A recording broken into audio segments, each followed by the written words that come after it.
الرحمن الرحيم وجاء إخوة يوسف فدخلوا عليه فعرفهم وهم له منكرون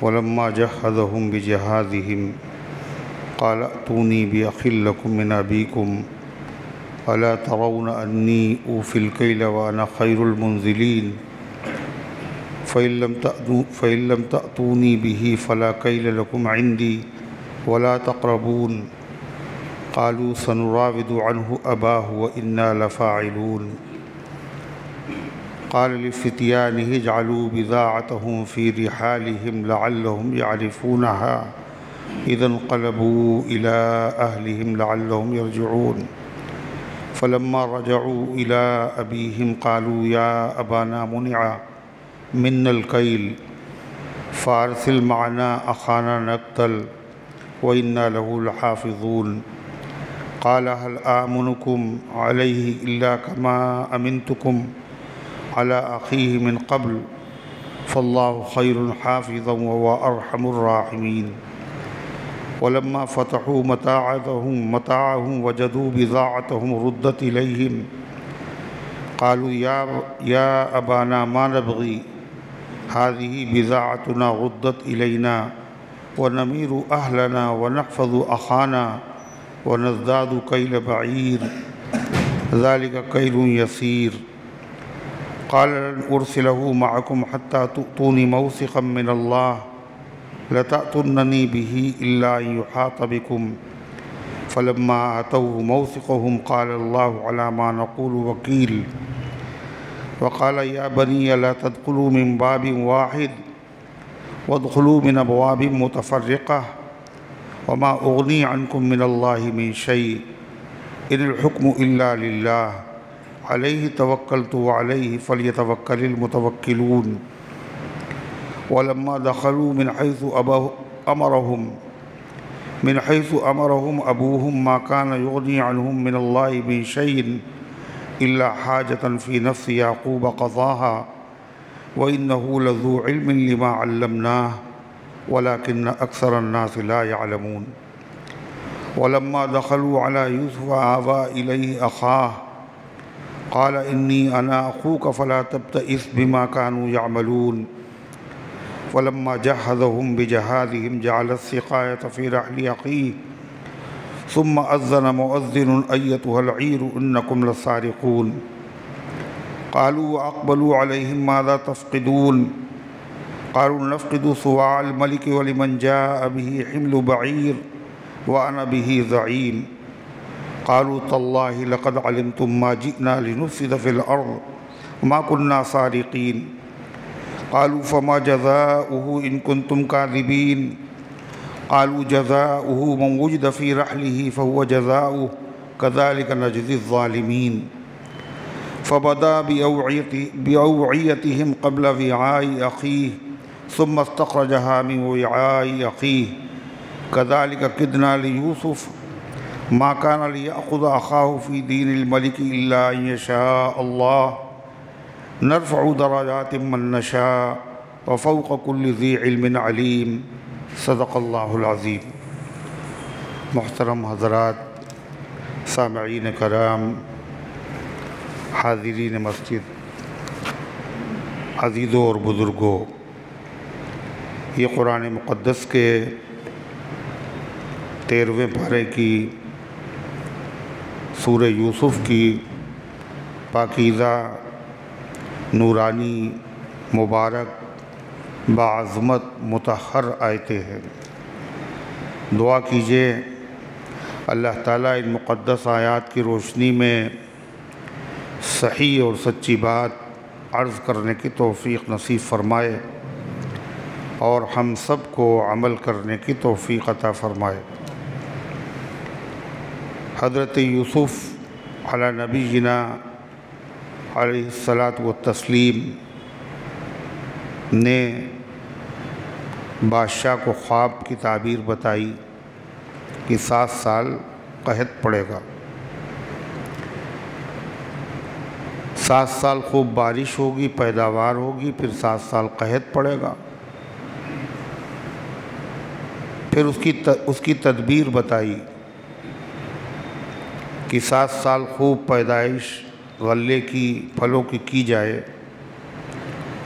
اور اس کے بعد جتنی ضرورت ہو اتنا غلہ بالیوں سے نکالا جائے، باقی غلے کو اسٹور رکھا جائے، اس سے کیڑا نہیں لگے گا، حفاظت سے خرچ کیا جائے۔ بادشاہ سلامت نے خواب کی تعبیر سننے کے بعد 1 سال ان کو مہمان رکھا، اور اس کے بعد پورا نظم و انتظام یوسف علیہ السلام کے حوالے کر دیا، خود بھی مسلمان ہو گیا۔ 7 سال یوسف علیہ السلام نے غلے کو کاشت کرانے کے بعد خوب بھروایا، اور اس کے بعد جب قحط شروع ہوا تو مصر والوں کے پاس تو غلہ تھا، مگر یہ قحط خالی مصر میں نہیں تھا بلکہ اطراف میں دور دراز تک پھیلا ہوا تھا۔ یوسف علیہ السلام نے باہر والوں کے لیے بھی یہ انتظام کیا کہ ہر آدمی کو 1 اونٹ کے برابر غلہ دیا جائے، اور ایک خاص قیمت رکھی انہوں نے، ایسی قیمت جو ہر آدمی ادا کر سکے۔ اس طریقے سے لوگ غلہ لینے آئے، قیمت بھی خزانے میں آتی رہی اور غلہ بھی تقسیم ہوتا رہا۔ لوگ ان کی حسن تدبیر سے بچ گئے۔ قحط کے اثرات ہر جگہ پہنچے تو وہاں بھی پہنچے جہاں ان کے والد اور ان کا کنبہ قبیلہ رہتا تھا، یعنی فلسطین کی سرزمین۔ وہاں ایک شہر ہے، اس کا نام ہے شہر خلیل، وہیں ابراہیم علیہ السلام رہتے تھے، وہیں یعقوب علیہ السلام رہتے تھے۔ وہاں بھی جب قحط کے اثرات پہنچے تو یعقوب علیہ السلام نے کہا مصر کا بادشاہ بڑا رحم دل ہے، اور وہ ہر آدمی کو 1 اونٹ کے برابر غلہ دیتا ہے، اور قیمت بھی معقول ہے، لہذا تم لوگ بھی جاؤ اور جا کے غلہ حاصل کرو۔ یوسف علیہ السلام کے بھائی غلہ لینے کے لیے آئے۔ ان کے بھائی تو تھے 11، مگر غلہ لینے 11 نہیں آئے، 10 آئے۔ جو یوسف علیہ السلام کے بھائی تو تھے مگر سگے بھائی نہیں تھے، بلکہ علاتی بھائی تھے۔ علاتی بھائی کا مطلب یعنی باپ شریک بھائی تھے، یعنی باپ تو ان کے ایک ہی تھے مگر ماں الگ الگ تھی۔ یوسف علیہ السلام کے سگے بھائی بنیامین وہ نہیں آئے۔ یوسف علیہ السلام نے ان کو اپنے پاس روک لیا، یہ کہ یعقوب علیہ السلام نے اپنے پاس ان کو روک لیا۔ یوسف علیہ السلام کے جدا ہونے کے بعد ان کے بھائی کو کہیں جانے نہیں دیتے تھے، اس سے تسلی حاصل کرتے تھے۔ جب یہ بھائی یوسف علیہ السلام کے پاس غلہ لینے کی غرض سے حاضر ہوئے تو قرآن کہتا ہے کہ ان بھائیوں نے یوسف علیہ السلام کو نہیں پہچانا، مگر یوسف علیہ السلام نے ان بھائیوں کو جنہوں نے کنویں میں ڈالا تھا اور غلام بنا کے بیچا تھا اور اذیتیں پہنچائی تھی پہچان لیا۔ کیوں نہیں پہچانا؟ بھائیوں کو انہوں نے کیوں پہچان لیا؟ اس لیے کہ بھائی تو بڑے تھے، کوئی خاص تبدیلی اور تغیر ان کے جسم میں نہیں ہوا۔ جب کوئی آدمی دوسرے ملک سے کسی ملک میں آتا ہے تو اس کو یوں آنے نہیں دیا جاتا، بلکہ اس سے تحقیق و تفتیش ہوتی ہے۔ تحقیق ہوئی، اس میں پتہ چلا، تفسیری روایت میں ہے کہ یوسف علیہ السلام نے کہا کہ تم یہاں کے تو رہنے والے ہو نہیں، تم تو عبرانی زبان بولتے ہو، تم تو جاسوس معلوم ہوتے ہو۔ انہوں نے کہا کہ نہیں، ہم فلسطین کے رہنے والے ہیں، ہم ایک پیغمبر کے خاندان سے تعلق رکھتے ہیں، میرے والد کا نام یعقوب ہے۔ یہ ہمارے بھائی ہے، ایک بھائی جنگل میں کھو گیا، یہ بتایا۔ اور یوسف علیہ السلام کو جدا ہوئے 40 سال گزر گئے تھے، بچپن کا زمانہ تھا۔ بچپن میں اور بڑی عمر میں آدمی کے چہرے مہرے میں بڑا فرق آ جاتا ہے۔ پھر وہ شاہی لباس میں تھے، سر پہ ان کے تاج تھا۔ پھر بھائی یہ سوچ بھی نہیں سکتے تھے جس کو ہم نے کنویں میں ڈالا تھا اور جس کو ہم نے غلام بنا کے بیچا تھا وہ کہیں بادشاہ ہو سکتا ہے، تصور میں بھی نہیں تھا۔ تو اللہ کہتا ہے وَجَاءَ إِخْوَةُ يُوسُفَ، اور آئے یوسف علیہ السلام کے بھائی، فَدَخَلُوا عَلَيْهِ، پہنچے یوسف علیہ السلام کے پاس، فَعَرَفَهُمْ، یوسف علیہ السلام نے ان کو پہچان لیا، وَهُمْ لَهُ مُنْكِرُونَ، اور وہ ان کو پہچان نہیں سکے۔ یوسف علیہ السلام نے دستور کے مطابق ان کے لیے غلہ دینے کا حکم دیا۔ ہر بھائی کو 1 اونٹ کے برابر غلہ دیا گیا۔ جب غلہ دیا جا رہا تھا اور بادشاہ کے اخلاق دیکھے انہوں نے اور بادشاہ کی خاطر مدارات دیکھی تو ان کو ہمت ہوئی اور انہوں نے کہا کہ ہم 10 لوگ آئے ہیں، ایک میرا بھائی اور ہے، اور وہ میرے بھائی ایسا ہے جس کو میرے والد نے اپنے پاس روک رکھا ہے تسلی کے لیے، آپ مناسب سمجھیں تو 1 اونٹ کا غلہ اس بھائی کے حصے کا بھی دے دیں۔ تو یوسف علیہ السلام نے فرمایا یہ تو ضابطے اور قاعدے کے خلاف ہے، جو آتا ہے اسی کو غلہ ملتا ہے۔ اگر واقعی تمہارا بھائی کوئی ہے تو اگلی مرتبہ جب آنا تو اس بھائی کو لے کے آنا، اس کا بھی غلہ مل جائے گا۔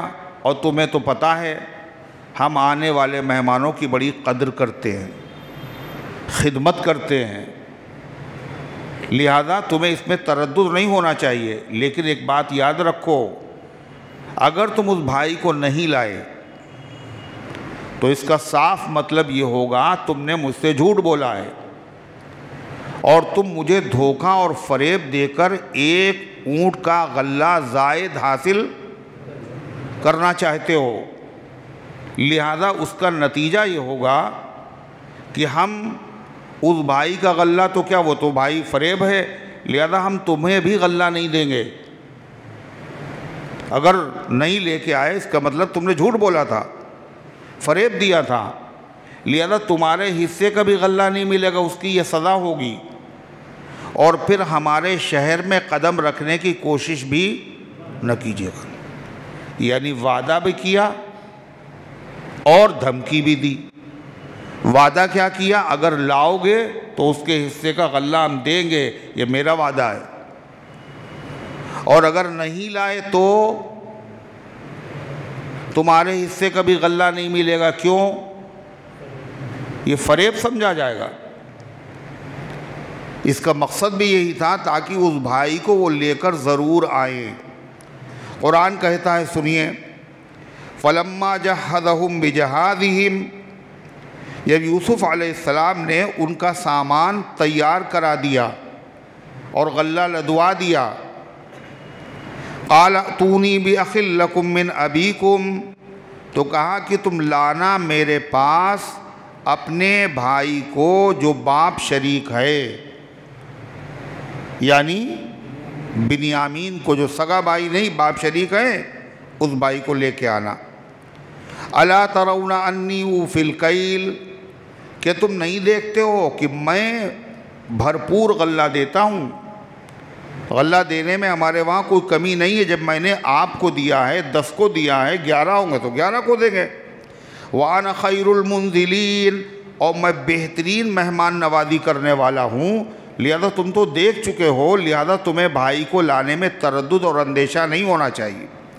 فَإِن لَّمْ تَأْتُونِي بِهِ، اور اگر تم اسے لے کر نہیں آئے، تو پھر فلا کیل لکم عندی، تو تمہارے لیے میرے وہاں کوئی غلہ نہیں ہوگا، ولا تقربون، اور تم ہمارے قریب بھی نہ آنا، یا آنے کی ہمت بھی نہ کرنا۔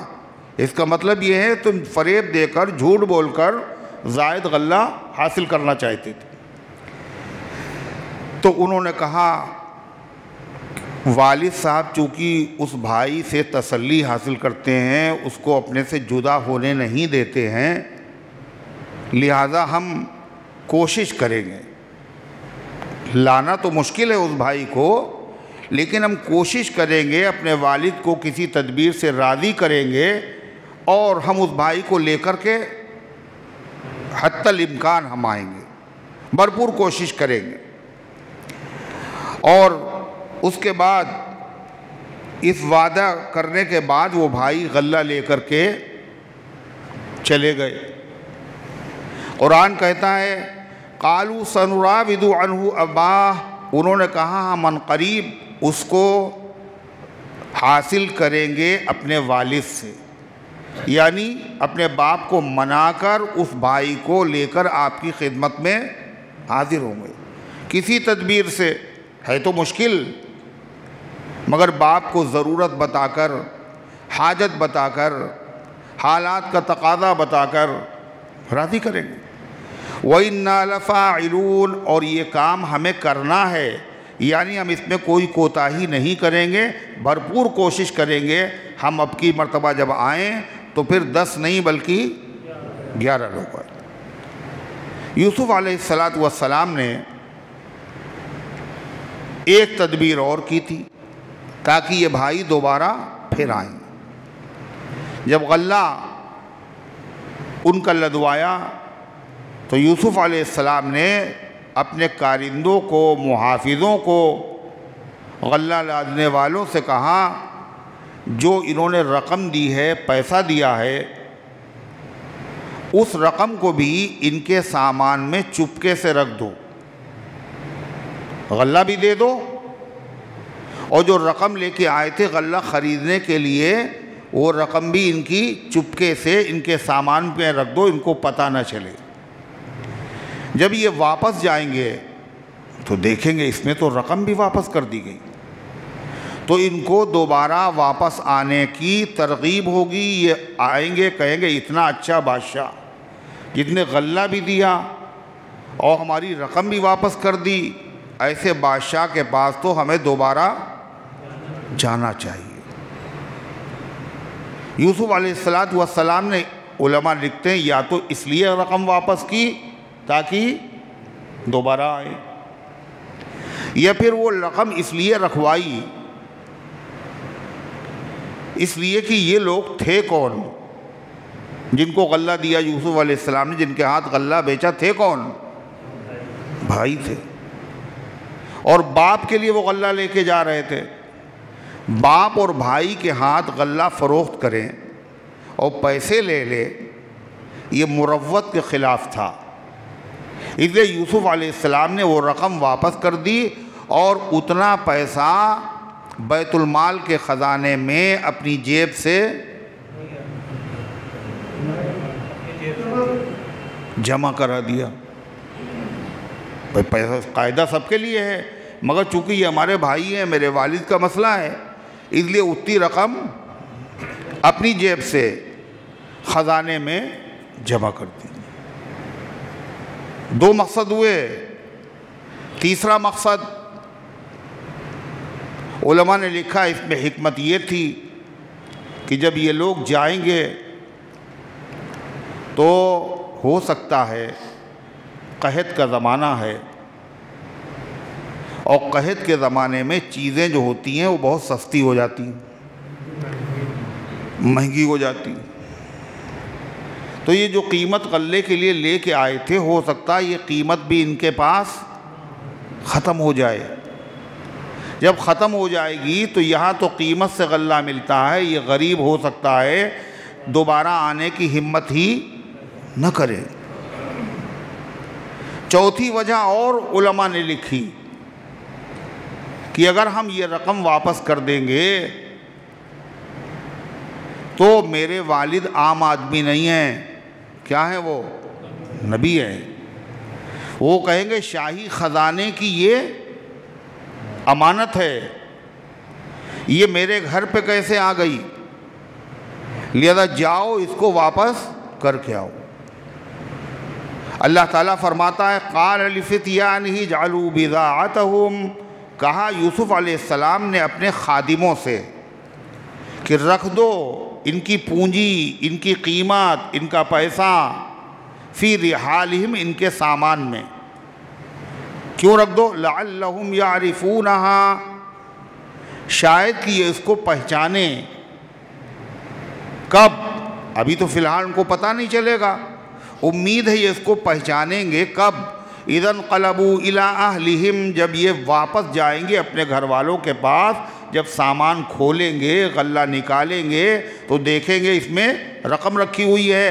لعلہم یرجعون، ہو سکتا ہے یہ پھر سے واپس آئیں، اتنا سستا غلہ مل رہا ہے، ضرورت بھی ہے، رقم بھی واپس مل گئی ہے، لہذا ہمیں پھر جانا چاہیے۔ چنانچہ بھائی لوگ گئے اور اپنے والد گرامی کے پاس بتایا کہ ہماری بڑی خاطر کی گئی اور ہم سے یہ بھی کہا گیا کہ اپنے ایک بھائی کو اگر لاؤ گے تو تمہیں 1 اونٹ غلہ اور ملے گا، اور یہ بھی مجھ سے کہا گیا، شرط لگا دی گئی اگر بھائی کو نہیں لاؤ گے تو غلہ نہیں ملے گا۔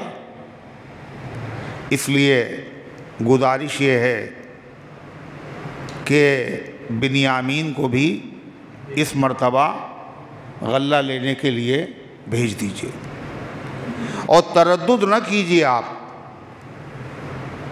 شک میں نہ پڑیے، ہم اس بھائی کی پوری کیا کریں گے؟ حفاظت کریں گے۔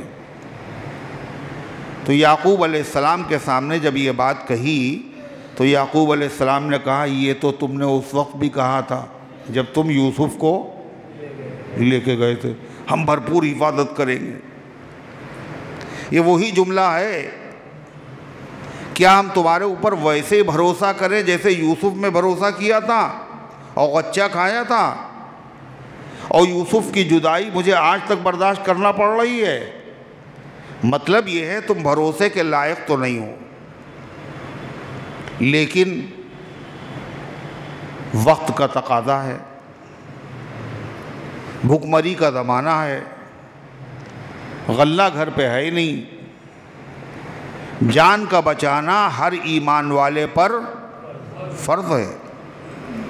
اس ضرورت کی وجہ سے مجھے تمہارے بھائی کو بھیجنا پڑے گا، لیکن بھیجیں گے تو ہم پہلے ہمارے سامنے قول و قرار کرو، قسم کھاؤ کہ ہم اس بھائی کو جہاں تک ہو سکے گا، جتنا ہمارے بس میں ہوگا، کوشش کریں گے جیسے لے گئے حفاظت کے ساتھ واپس لائیں۔ تقدیر سے اللہ کی طرف سے کوئی مصیبت ایسی پیش آ جائے کہ تم سب کے سب پھنس جاؤ، ایسا ہو سکتا ہے تو بات الگ ہے، لیکن جہاں تک کوشش ہوگی وہاں تک ہم لے کے آئیں گے۔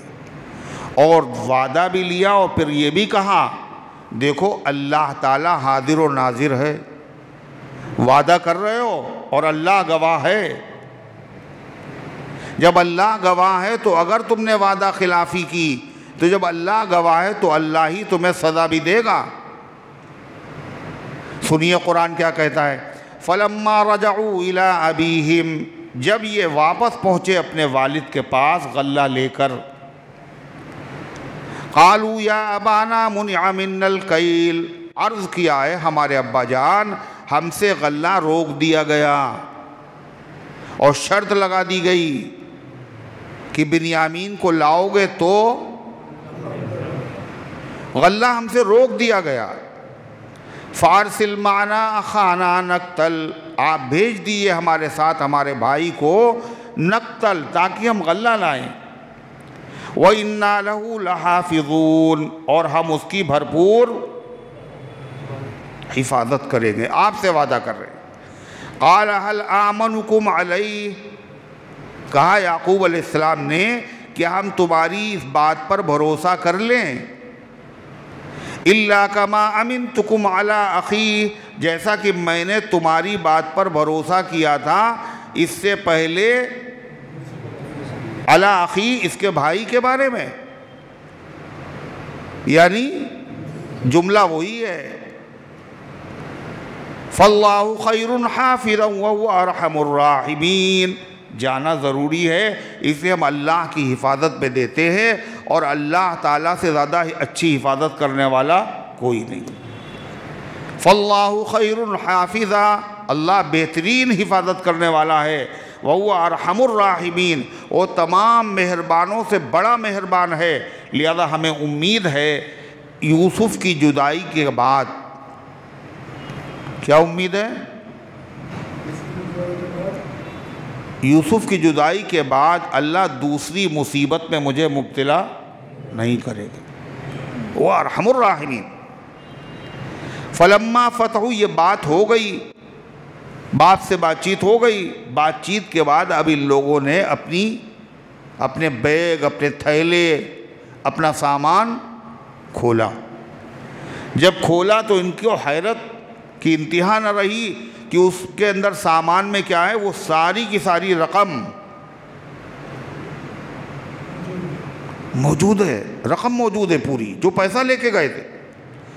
ولما فتحوا متاعهم، جب انہوں نے کھولا اپنا سامان، وجدوا بضاعتهم، تو انہوں نے پائی اپنی رقم، ردت الیہم، جو ان کو واپس کر دی گئی تھی، سیم۔ قالوا یا ابانا ما نبغی، اس رقم کو دیکھ کر بولے اے ہمارے ابا جان، اور ہمیں کیا چاہیے؟ بادشاہ نے خاطر بھی کی، غلہ بھی دیا، اور اوپر سے پیسے بھی سب کے سب، اور کیا چاہیے؟ ہمیں ضرور جانا چاہیے دوبارہ اور غلہ لانا چاہیے۔ ایک مطلب تو یہ ہوا ما نبغی، اور ہمیں کیا چاہیے۔ دوسرا مطلب یہ ہوا کہ والد محترم، ہمیں دوبارہ غلہ لینے کے لیے جانا چاہیے، اور جانے کے لیے ہم آپ سے پیسے ویسے نہیں مانگیں گے، ما نبغی، ہم نہیں مانگیں گے آپ سے پیسہ۔ کیوں؟ پیسہ تو ہمیں وہاں سے مل گیا ہے۔ ما نبغی هذه بضاعتنا ردت الینا، اے ہمارے ابا جان، ہمیں اور کیا چاہیے؟ یہ ہمارا پیسہ ہے جو لوٹا دیا گیا ہے ہم کو۔ وَنَمِيرُ أَهْلَنَا وَنَحْفَظُ أَخَانَا، ہم غلہ لائیں گے اپنے گھر والوں کے لیے اور حفاظت کریں گے اپنے بھائی کی۔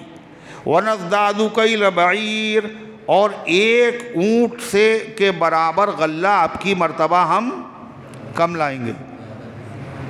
ایک اونٹ کے برابر غلہ آپ کی مرتبہ زیادہ لائیں گے۔ اچھا، ذَلِكَ كَيْلٌ يَسِيرٌ، یہ غلہ لانا آسان ہے۔ اس جملے کے دو مطلب، ذَلِكَ كَيْلٌ يَسِيرٌ، مشکل نہیں ہے، بادشاہ بہت اچھا ہے اور اس نے پیسے بھی واپس کر دیے، اب دوبارہ جا کر کے غلہ لانے میں کوئی زحمت نہیں ہے، غلہ لانا بہت آسان ہے۔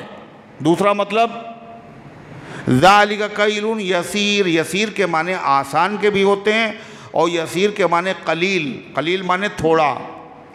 یہ جو ہم غلہ لے کے آئے ہیں، یہ غلہ بہت نہیں ہے، زیادہ دن نہیں چلے گا، ہمیں دوبارہ جانا چاہیے اور غلہ لانا چاہیے۔ ذَلِكَ كَيْلٌ يَسِيرٌ، یہ بہت تھوڑا سا غلہ ہے۔ قَالَ لَنْ أُرْسِلَهُ مَعَكُمْ حَتَّى تُؤْتُونِ مَوْثِقًا مِّنَ اللَّهِ، تو یعقوب علیہ السلام نے کہا میں اس بیٹے کو، تمہارے بھائی کو تمہارے ساتھ ہرگز نہیں بھیجوں گا، حَتَّى تُؤْتُونِ مَوْثِقًا مِّنَ اللَّهِ، یہاں تک کہ تم مجھے دے دو اللہ کا عہد، اللہ کی قسم کھا کے کہو ہم بھرپور حفاظت کریں گے اور لے کے آئیں گے۔ کیا؟ یہاں تک کہ تم مجھے دے دو موثقا من اللہ، اللہ کا عہد۔ کون سا عہد؟ لَتَأْتُنَّنِي بِهِ، کہ تم اس بیٹے کو ضرور لے کر کے آؤ گے۔ مگر نبی ہے نا، جانتے ہیں آدمی اتنا کام کر سکتا ہے جتنا اس کے بس میں ہو، ہو سکتا ہے اللہ کی طرف سے کوئی ایسی شکل پیدا ہو جائے کہ کوشش کرنے کے بعد بھی واپس لانے میں کامیاب نہ ہوں. یہ نبی ہیں. فرمایا الا ان یحاط بکم، مگر یہ کہ تم سب کے سب گھیر لیے جاؤ. کوئی ایسی مشکل پیش آ جائے اس میں تم سب کے سب پھنس جاؤ تو کوشش کریں گے، مگر تقدیر سے اگر کوئی ایسی صورتحال پیش آ جائے گی جس میں مجبوری ہوگی، اس میں تم اللہ کی طرف سے ماخوذ نہیں ہوگے، تمہارا عتاب نہیں ہوگا، تمہاری پکڑ نہیں. فلما آتوہ موثقہم، جب دے دیا انہوں نے ان کو عہد، قول و قرار، وعدہ کر لیا، قسمیں کھا لی. قال اللہ علی ما نقول وکیل، کہا اللہ جو ہم باتیں کر رہے ہیں، گفتگو کر رہے ہیں، عہد و پیمان کر رہے ہیں، اللہ تعالیٰ اس پر نگراں ہے، اللہ اس پر گواہ ہے، حاضر و ناظر ہے اللہ. لہذا سوچ سمجھ کے وعدہ کرو. اب روانہ تو کر دیا، مگر یعقوب علیہ السلام آخر یہ بیٹے ہیں، اگرچہ ان بیٹوں نے باپ کو بہت خوش کیا ہے نا، بولو خوش کیا نا، کہہ رہے ہاں ٹھیک سے بیٹھو. اگرچہ ان بیٹوں نے باپ کو بہت ستایا، اس لیے کہ یوسف علیہ السلام کو جدا کر دیا ان سے، اور جدائی میں روتے روتے ان کی آنکھوں کی روشنی ختم ہو گئی. یہ کم ہے؟ وعدہ کیا، دھوکہ دیا، جھوٹا بہانہ بنایا، جھوٹ بولا، پھر یوسف علیہ السلام کو لے کے گئے، ان کو ستایا، پھر ان کو کنویں میں ڈالا، پھر ان کو غلام بنا کر بیچ ڈالا. یہ سارے کام کیسے ہیں؟ گناہ کبیرہ ہیں. ایک گناہ نہیں کیا انہوں نے، بڑے بڑے گناہ کیے، کئی گناہ کیے، گناہ کبیرہ. تو ایسے موقع پر آدمی کیا کرتا ہے؟ اولاد کو کیا کر دیتا ہے؟ آق، نکل جاؤ گھر سے، ہمارا تم سے کوئی لینا دینا نہیں ہے، یہی ہوتا ہے. مگر یہ پیغمبر ہیں، پیغمبر کے پاس دنیا اور دین کی سب سے زیادہ عقل ہوتی ہے. پھر بھی یعقوب علیہ السلام نے اپنے ان بیٹوں کو گھر سے باہر نہیں نکالا، پھر بھی ان سے معاملات کرتے رہے. اس سے یہ پتہ چلا اگر اولاد نافرمان ہو جائے، اس سے قصور ہو جائے، اس سے غلطی ہو جائے، تو اس سے بالکل قطع تعلق نہیں کرنا چاہیے جب تک کہ اصلاح کی امید رہے، ساتھ ہی میں رکھنا چاہیے. یعقوب علیہ السلام نے ان بچوں کو ساتھ میں رکھا، اور ساتھ ہی میں نہیں رکھا، یہاں تک کہ ان کو غلہ لینے کے لیے بھیجا، قول و قرار لیا. بیٹے ہیں، چاہے جیسے کیسے بھی ہوں، اگرچہ تکلیف پہنچی ہے، مگر ماں باپ کے لیے بیٹے تو بیٹے ہوتے. ماں باپ نہیں چاہتے ان کو تکلیف پہنچے، اور یہ فکر ماں باپ کو کہ ہماری اولاد کو فائدہ ہو، تکلیف نہ پہنچے، یہ فکر ماں باپ کو اس دنیا میں بھی ہوتی ہے. اور یہ فکر اور ٹینشن ایسا ہے، یہ جنت میں جانے کے بعد بھی ماں باپ کو رہے گا. نہیں سمجھ میں آئی بات؟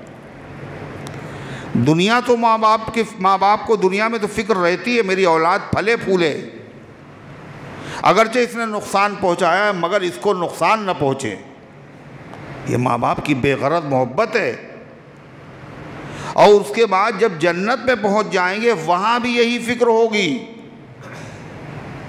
حدیث میں آتا ہے جب جنتی جنت میں پہنچے گا اور اس کے اعمال بہت اعلیٰ درجے کے ہوں گے، وہ جنت کے اعلیٰ مقام میں ہوگا، تو وہ فرشتوں سے کہے گا میرے بچے نہیں ہیں یہاں، اور باقی تو سب خیریت، جنت میں کوئی کمی نہیں، ہر چیز ہے۔ جنت کیا کہیں جس میں کمی ہو، اس میں تو کوئی کمی نہیں، ہر طرح کا عیش ہے، آرام ہے، راحت ہے، سکون ہے، عزت ہے، مگر ہمارے بچے نہیں۔ جنت میں بھی ماں باپ کس کو یاد کر رہے ہیں؟ کس کو؟ بچوں کو یاد کر رہے ہیں۔ تو فرشتے تسلی کے لیے کہیں گے ارے وہ بھی جنت میں ہیں، مگر تمہارے جیسے ہی انہوں نے دین کے کاموں میں محنت نہیں کی ہے، کم درجے کی محنت کی ہے، تو ان کو جنت تو ملی ہے مگر درجہ ان کا تم سے کم ہے۔ ہیں جنت میں وہ بھی، مگر ماں باپ کیا کہیں گے؟ مجھے ایسے تو سکون ملے گا نہیں، سب کچھ ہے ہمارے پاس مگر اولاد سامنے نہیں۔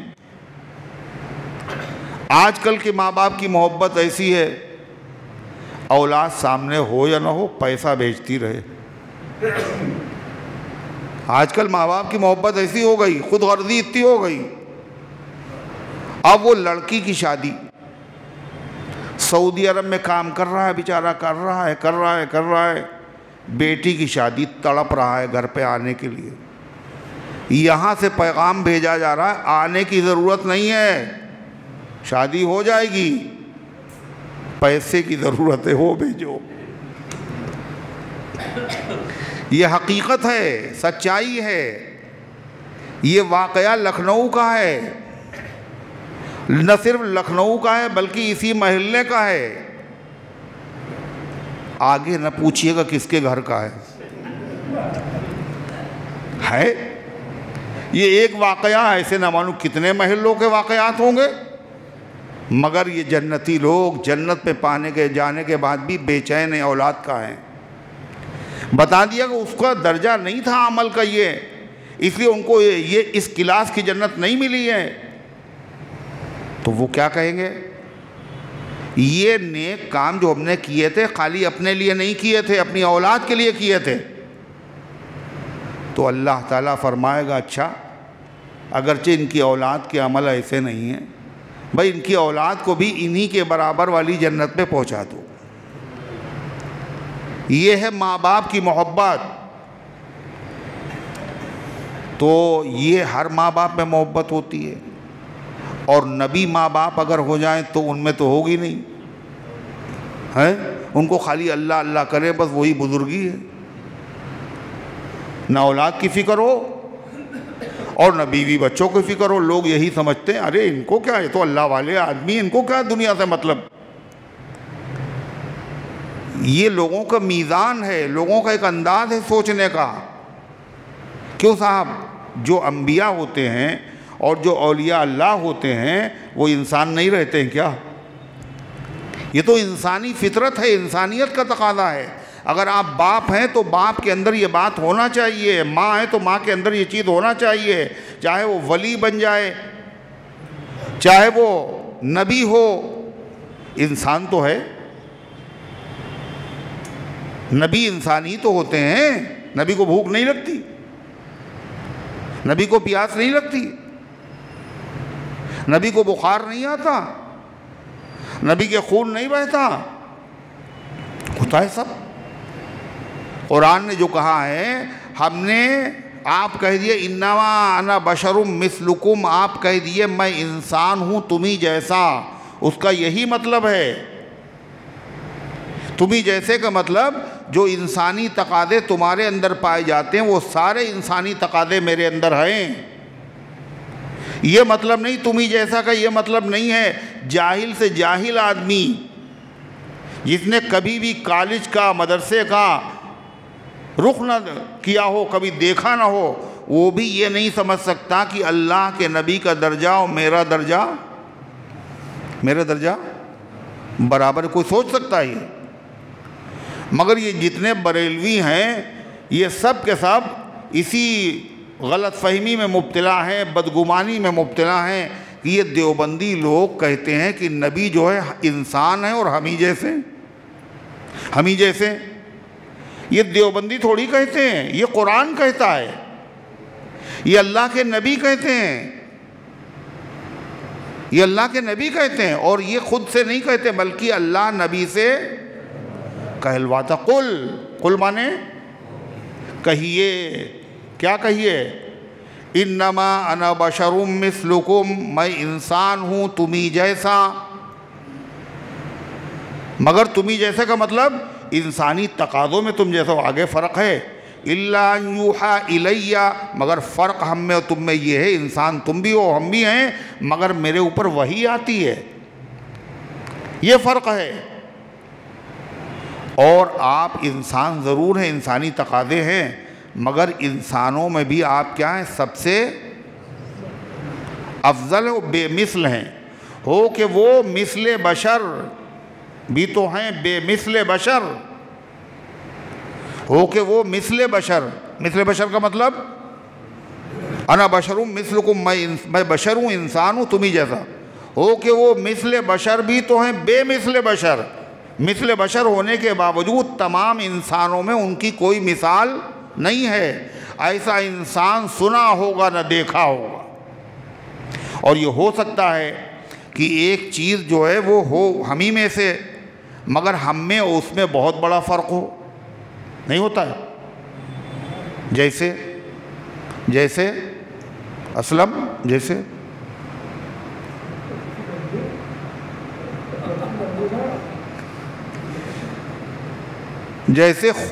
خون ہے، خون سب برابر ہے، مگر ایک خون ایسا ہے، باقی خون اگر لگ جائے تو ناپاک، ہاتھ پہ لگے ہاتھ دو، کپڑے پہ لگے کپڑا دو۔ ایک خون ایسا ہے جو کپڑوں میں لگایا جاتا ہے، جو کپڑوں میں لگا کے نمازیں پڑھی جاتی ہیں، حج کیا جاتا ہے، عمرہ کیا جاتا ہے، قرآن پڑھا جاتا ہے، یہ بھی خون ہے اور وہ بھی خون ہے۔ وہ کون سا خون ہے جس کو کپڑوں میں لگایا جاتا ہے؟ وہ بہت مہنگا ملتا ہے، سب کو نصیب بھی نہیں ہے، اس کا نام ہے مشک۔ کیا نام ہے اس کا؟ مشک۔ مشک کہاں پیدا ہوتا ہے؟ ہرن کی ناف میں۔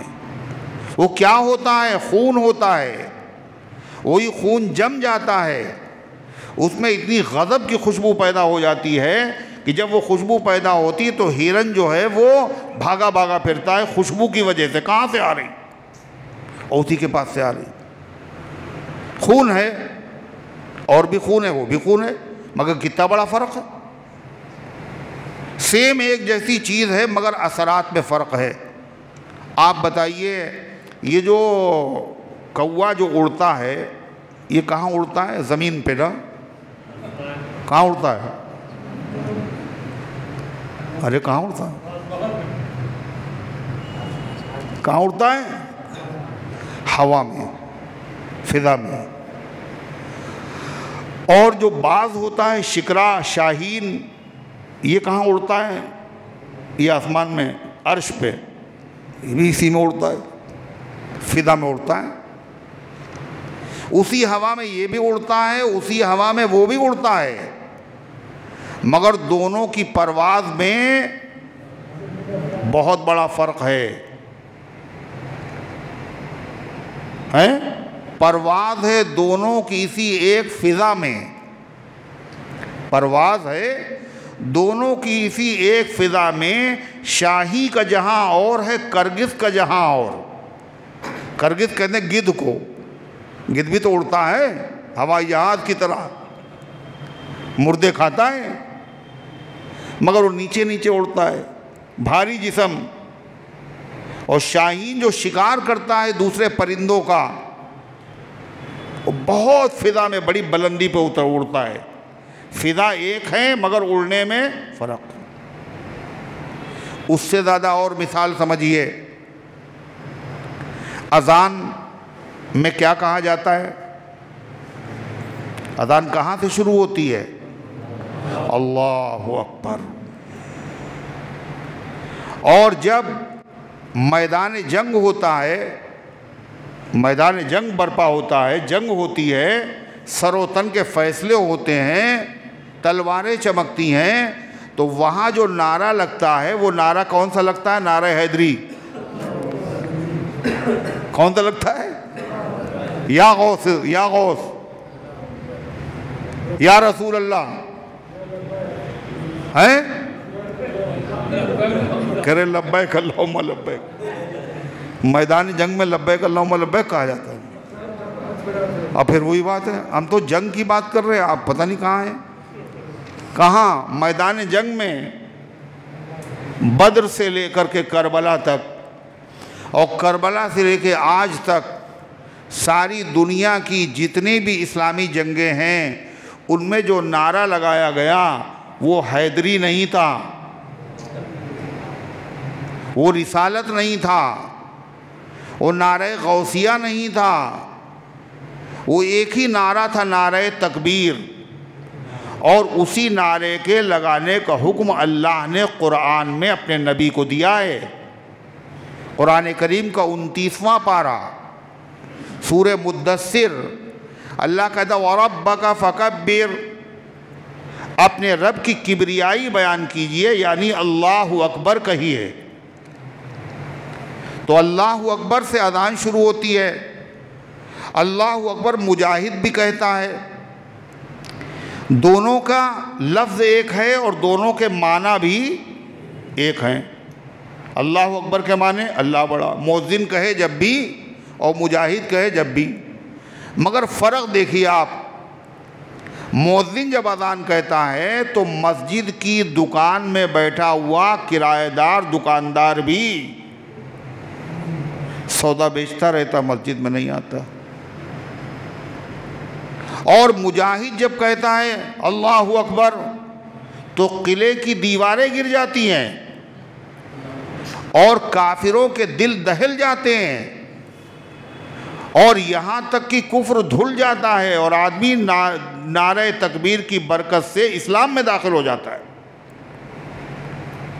الفاظ و معانی میں تفاوت نہیں، لیکن تفاوت کہتے ہیں، سمجھ گئے ہوں گے، تفاوت بہت سے معنی ایسے ہوتے ہیں جو بولنے سے خود بخود سمجھ میں آ جاتے ہیں، چاہے آپ پڑھے لکھے ہوں چاہے نہ ہوں۔ الفاظ و معانی میں تفاوت نہیں، لیکن تفاوت مانے وہ فرق،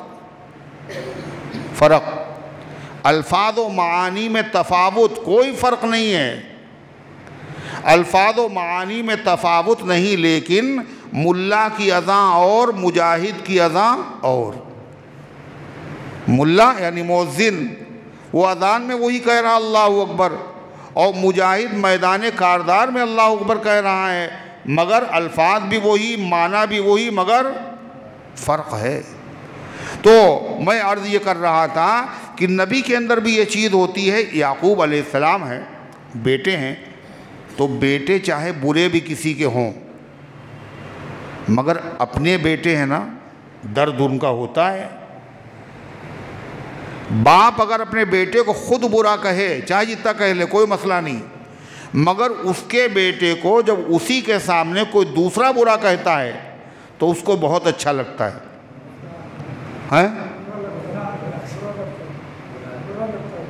اچھا، وہ آپ نے کہا برا لگتا ہے، وہ کہہ رہے ہیں غصہ آتا ہے، صحیح کہہ رہے ہیں، غصہ آتا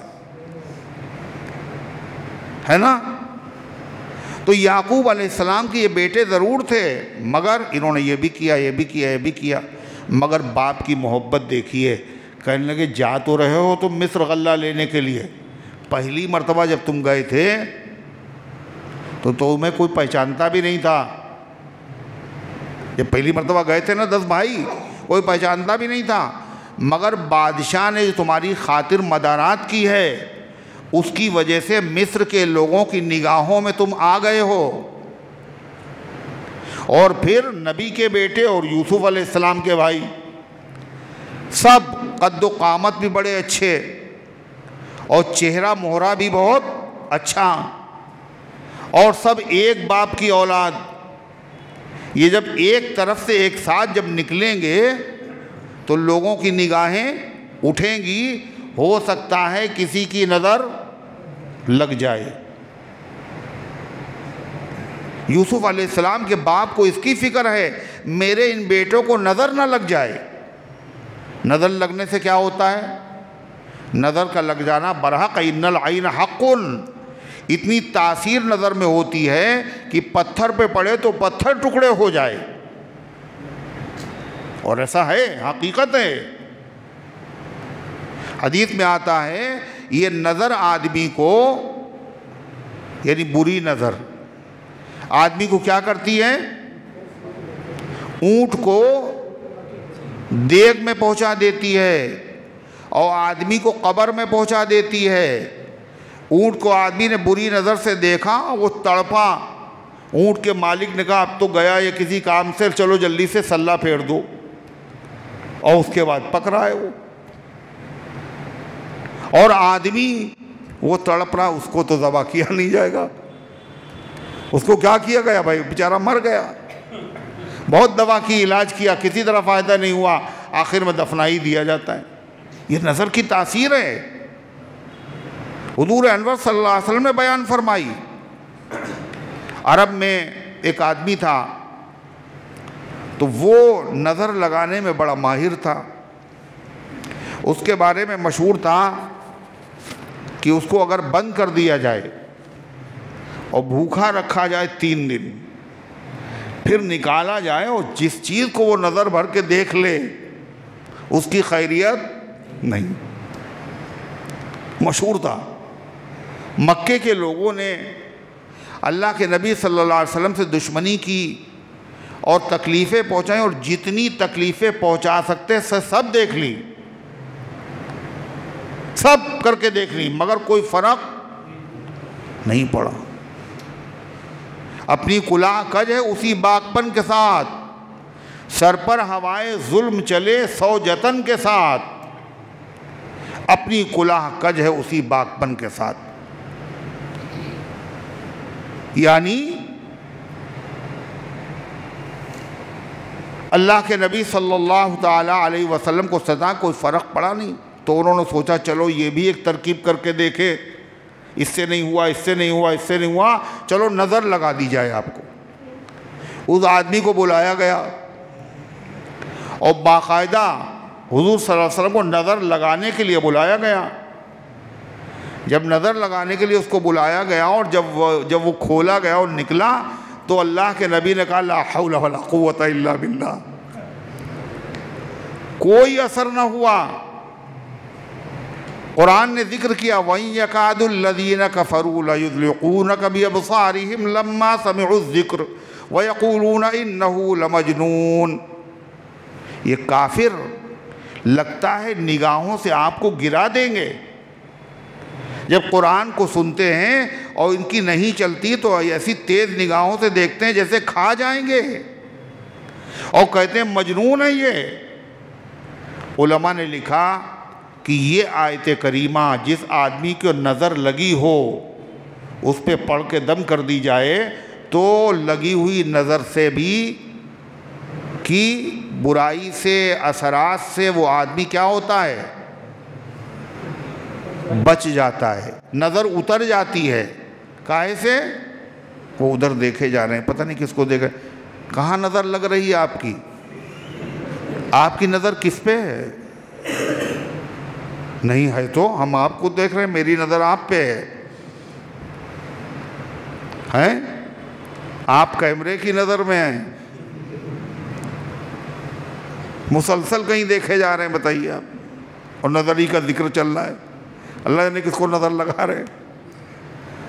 حضور پاک صلی اللہ علیہ وسلم۔ تو کیا بتایا؟ یہ آیت کریمہ جس کو نظر لگی ہو اس پہ پڑھ کے دم کر دی جائے تو انشاءاللہ اس کے برے اثرات سے آدمی محفوظ رہے گا۔ اللہ کے نبی صلی اللہ علیہ وسلم خود بری نگاہ سے، بد نظری سے آپ نے پناہ مانگی ہے، اور آپ اپنے بچوں پر، حسنین پر پڑھ کے دم کرتے تھے۔ من عین لامہ، عین کہتے ہیں آنکھ کو، اور لامہ کہتے ہیں ملامت کرنے والی بری نظر۔ اے اللہ میں پناہ چاہتا ہوں، ان بچوں کو تیری پناہ میں دیتا ہوں۔ کاہے سے؟ عین اللامہ بری نظر سے، تو وہ آیت کریمہ جو نظر کو دور کرنے کے لیے پڑھی جاتی ہے وہ کہاں ہے؟ قرآن کریم کے 29ویں پارے میں،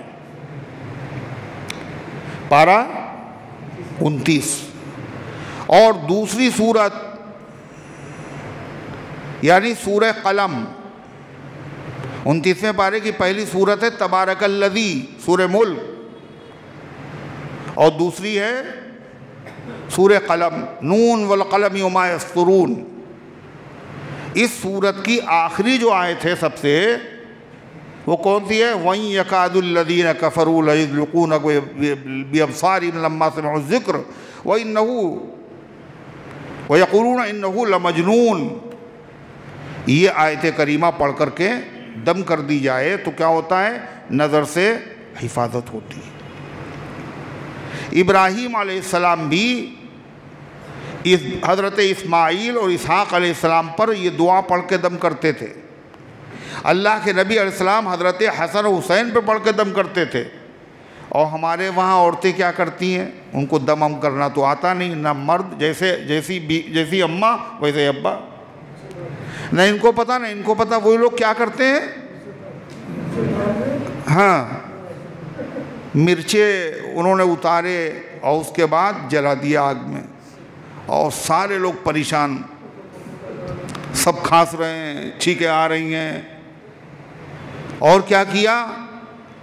گوشت لے آئے اور بچے کے اوپر 7 چکر اتارا اور اس کو اچھال دیا۔ یہ نظر ہے۔ اور کیا کیا انہوں نے جو ہے وہ کاجل کا ایک چھوٹا سا چاند ایسا بنا دیا۔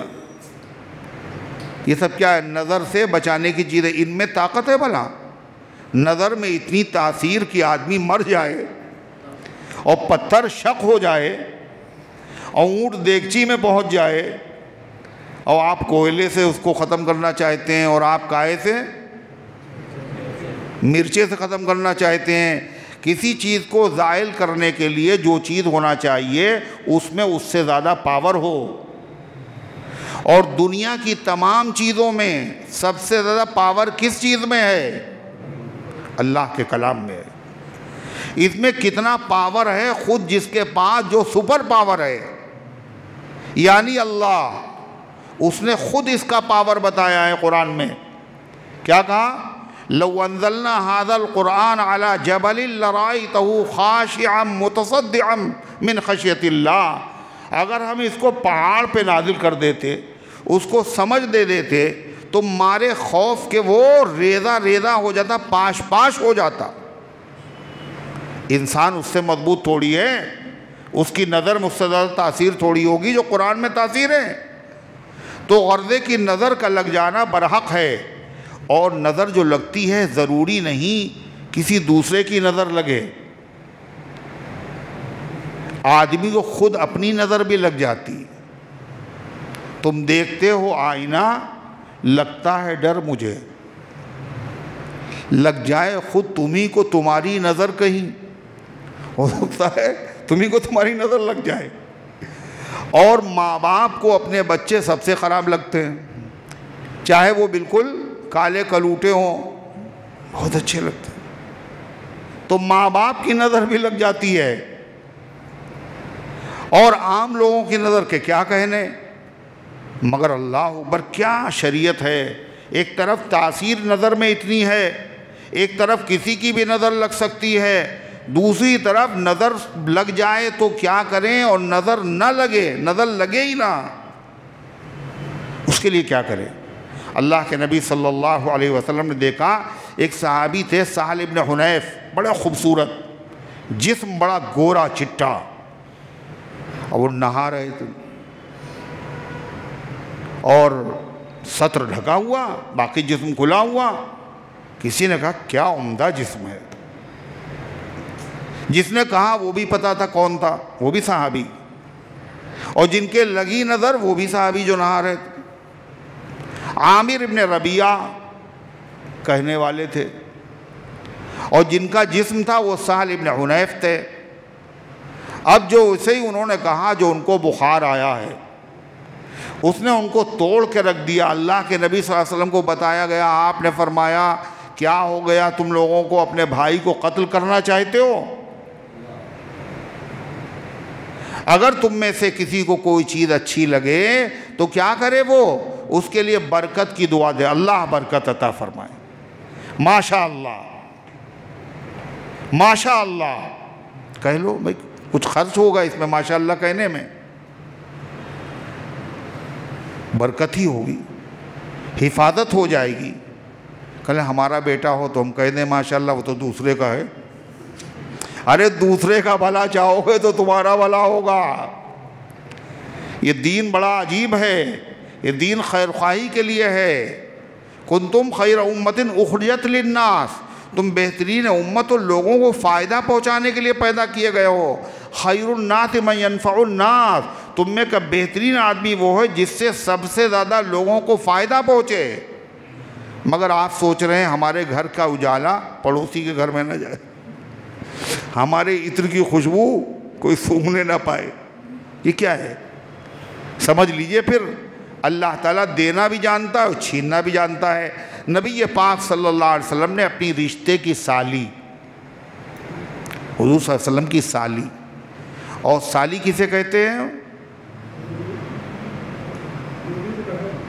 ہاں اچھا، بیوی کی بہن کو سالی کہتے ہیں۔ تو حضور صلی اللہ علیہ وسلم کی سب سے محبوب ترین زوجہ مطہرہ ام المومنین حضرت عائشہ صدیقہ رضی اللہ عنہ کی بہن کا نام کیا ہے؟ حضرت اسماء۔ یہ بیٹی کس کی ہے؟ حضرت صدیق اکبر کی۔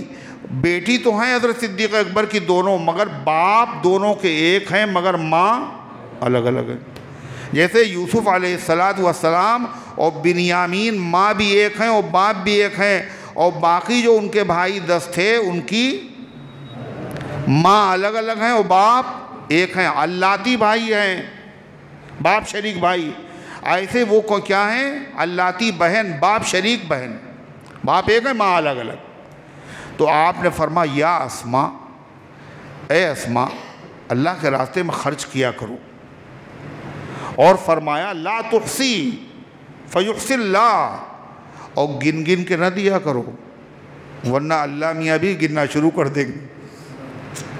گن گن کے نہ دیا کرو، اگر تم گن گن کے دو گی تو اللہ بھی تمہیں کیسے کرے گا؟ گن گن کے دے گا۔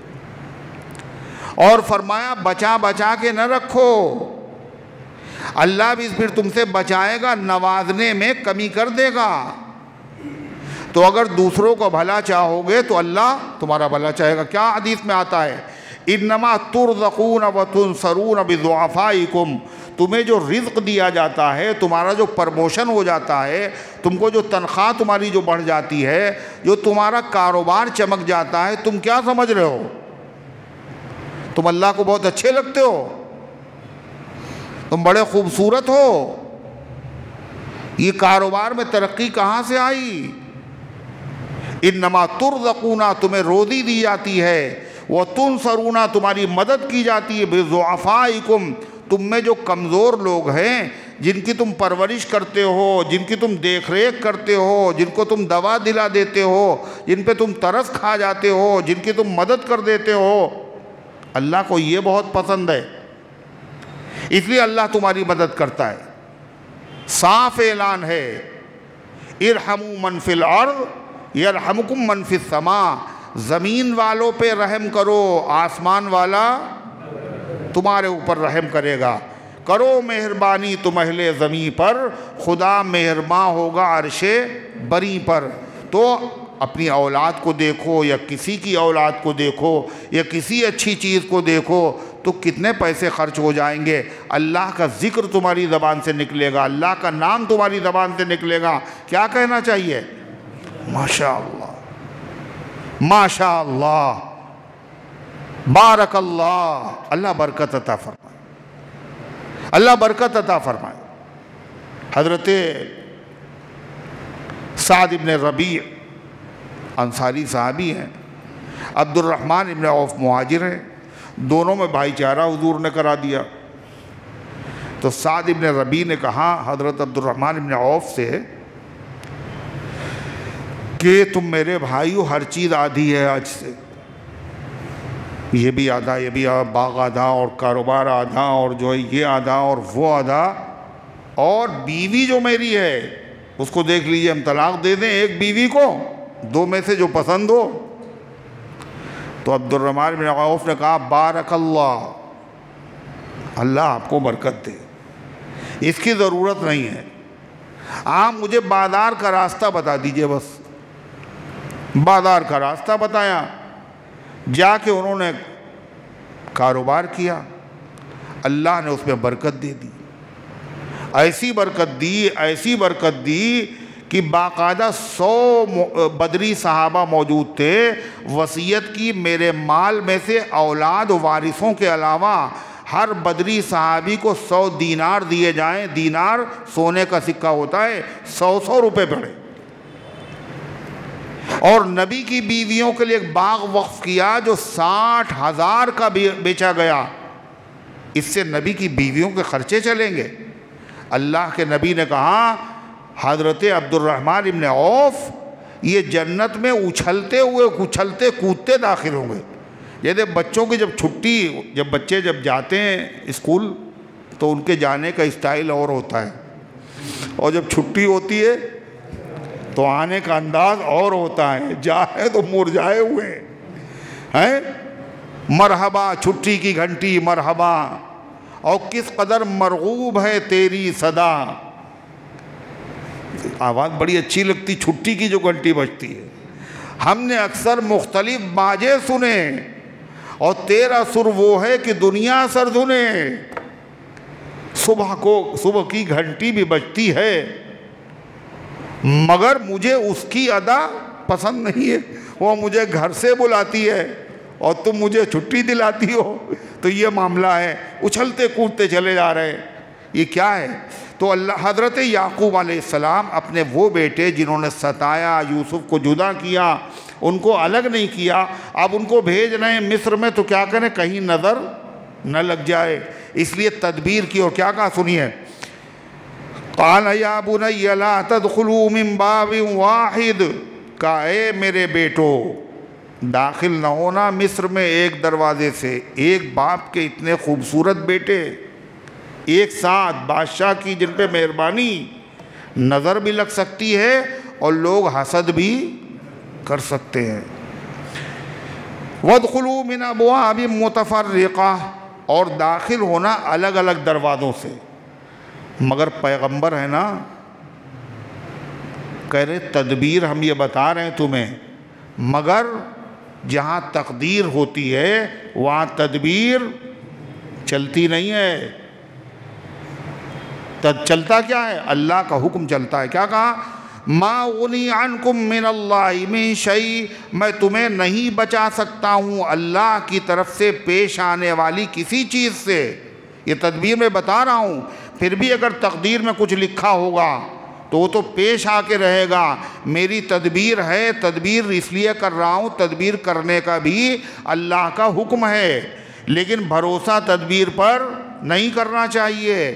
میں نے تدبیر کی ہے لیکن میں تمہیں بچا نہیں سکتا ہوں اللہ کی طرف سے پیش آنے والی کسی چیز سے۔ کیوں؟ اِنِ الْحُكْمُ إِلَّا لِلَّهِ، اس لیے حکم تو نہیں چلتا مگر اللہ کا۔ کہاں چلتا ہے اللہ کا حکم؟ کہاں چلتا ہے؟ کہاں چلتا ہے عبد القیوم؟ ارے کہاں نہیں چلتا ہے؟ کہاں نہیں چلتا؟ درد ہوتا ہے مگر جانے کہاں ہوتا ہے۔ ایک جگہ ہو تو بتا دوں کہ یہاں ہوتا ہے، نہیں سمجھے؟ ایک جگہ ہو تو بتا دیں کہ یہاں ہوتا ہے۔ ایک جگہ اللہ کا حکم چلتا ہو تو کہہ دیں آسمان پہ چلتا ہے، زمین پہ چلتا ہے۔ وہ کون سی جگہ ہے جہاں اللہ کا حکم نہیں چلتا؟ اِنِ الْحُكْمُ إِلَّا لِلَّهِ، حکم تو صرف اللہ کا چلتا ہے۔ علیہ توکلت، میں نے اسی پر بھروسہ کر رکھا ہے۔ وعلیہ فلیتوکل المتوکلون، اور اسی پر بھروسہ کرنے والوں کو بھروسہ کرنا چاہیے۔ فلما دخلوا من حیث امرهم ابوہم، باپ نے کہا تھا، اور باپ نبی ہیں، باپ کی ہدایت پر بیٹوں نے عمل کیا، مصر میں داخل ہوئے۔ کہاں سے داخل ہوئے؟ جہاں سے ابا نے کہا تھا۔ کہاں سے کہا تھا؟ الگ الگ دروازوں سے۔